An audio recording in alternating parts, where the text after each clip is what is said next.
in-upload ko yung picture ko na para sa akin. Ang ganda ko talaga. Sus ko, Ginoo ko. Ang raming nagme-message. Puno yung spam ko. Hey, be, ang tagal nyo nang magjowa. Ano bang sekreto nyo? Kung lahat ay hindi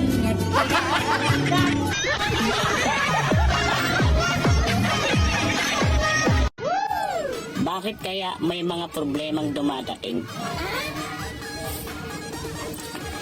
Hindi naman ako umu-order. Bahala ka sa buhay mo.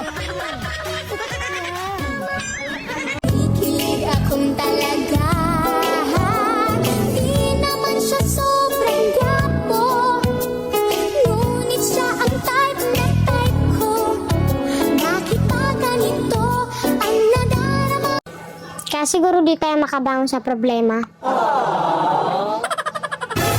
Kasi nakadapa yung ilong natin. Ayaw, di ba?